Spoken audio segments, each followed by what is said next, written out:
Assalamualaikum warahmatullahi wabarakatuh. Halo teman-teman semuanya, apa kabar hari ini? Semoga kalian sehat selalu dan selalu diberi kemudahan oleh Allah Subhanahu wa taala dalam segala sesuatunya.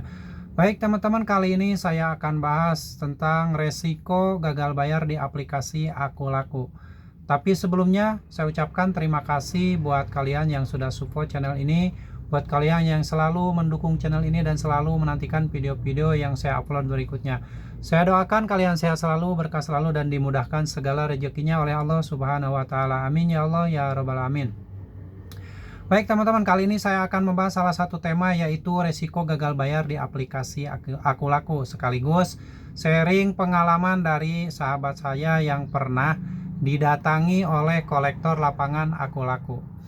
Jadi begini ceritanya, yang namanya nasabah atau sahabat saya ini nasabah Aku Laku, dan beliau sudah telat bayar dan bahkan sudah gagal bayar. Cuman katanya selama 1 sampai 4 bulan itu tidak pernah didatangi oleh kolektor lapangan ke rumah. Jadi hanya penagihan biasa, seperti biasa ada chat WA, ada telepon seperti itu. Tidak ada penagihan kolektor ya lapangan yang datang ke rumah selama 4 bulan. Nah, lalu di saat menjatuh atau di saat menjelang 5 bulan atau udah masuk 5 bulan keterlambatan, barulah mulai ada kolektor lapangan yang datang ke rumah. Nah, berhubung dia gak punya uang untuk bayar, bukan gak mau bayar. Nah, si kolektor ini katanya, saya udah capek-capek datang ke sini, nggak dapat apa-apa. Terus dia itu minta uang 100.000 katanya. Minta uang 100.000, bilangnya bayar 100.000 dulu aja katanya. Ya langsung aja dikasih 100.000. Nah, berikutnya datang lagi, nggak tahu berapa lama sejak itu datang lagi, karena nasabahnya belum punya uang. Akhirnya kan dia ngomong lagi, saya udah capek-capek ke sini, gimana ini pembayarannya katanya. Saya minta uang bensin aja. Ya udah dikasih uang bensin sekitar 25.000 atau 35.000. Nah, dia bilang, berapa ini ngasihnya? Nasabahnya bilang 35.000 katanya. Ya, dia pergi dengan wajah yang kecewa, dengan wajah yang, ya mungkin karena udah capek bolak-balik ke rumah nasabah, tapi nasabahnya bukan gak mau bayar karena memang gak punya uang untuk bayar gitu. Seperti itu ya. Lalu berikutnya, jarak berikutnya datang lagi ke rumah.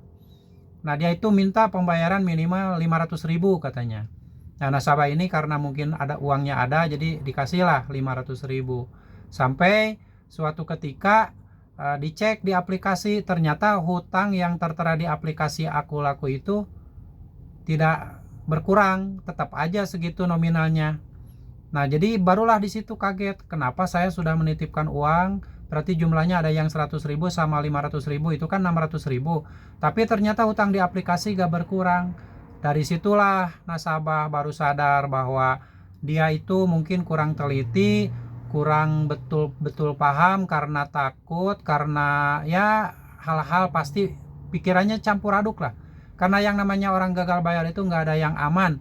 Pasti setiap hari tidur tidak enak, setiap hari pusing harus mikirin pembayaran, harus nyari uang.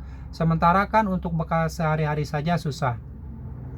Oke, jadi memutuskan nasabah ini untuk gagal bayar karena ya percuma dia menitipkan uang, tapi di aplikasi Aku Lakunya tetap katanya nggak berkurang. Nah, ini saya ceritakan hanya berdasarkan sharing dari sahabat saya. Katanya dia menitipkan uang ke kolektor lapangan yang mengaku dari Aku Laku. Seperti itu ya.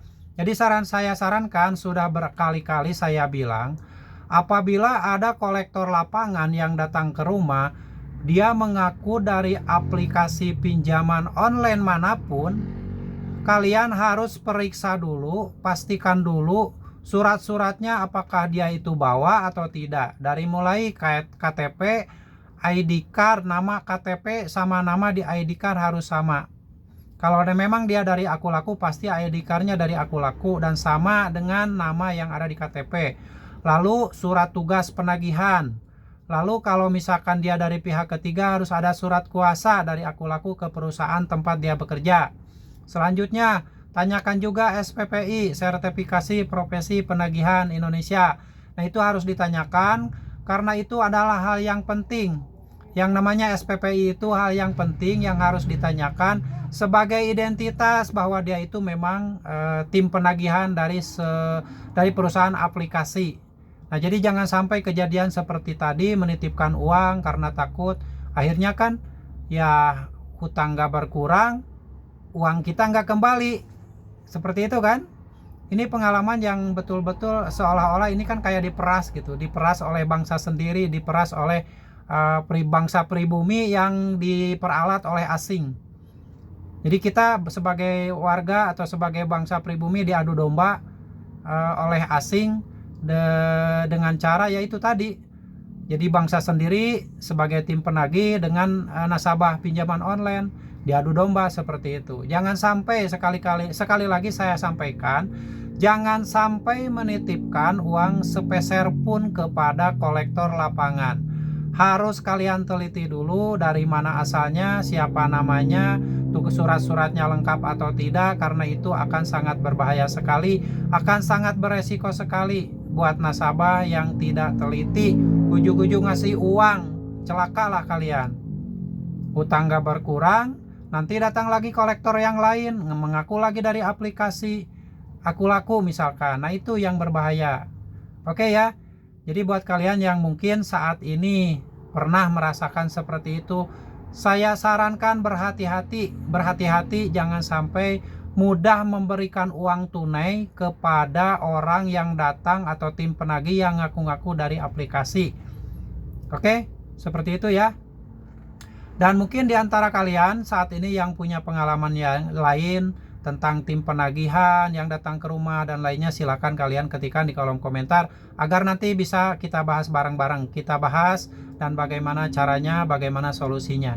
Jadi yang untuk saat ini yang sahabat saya ini bilangnya nasabah Aku Laku, semoga hal ini tidak terulang lagi ke nasabah-nasabah lain. Penipuan ini jangan sampai terulang lagi pada nasabah-nasabah lain. Kita itu dijadikan sapi perah. Kita itu dijadikan tempat mencari uang buat oknum-oknum kolektor lapangan yang mengaku dari aplikasi pinjaman online. Oke, jadi kita capek mencari uang, mereka cuma datang ngambil uang, tapi hutang kita tidak berkurang. Hati-hati sekali lagi.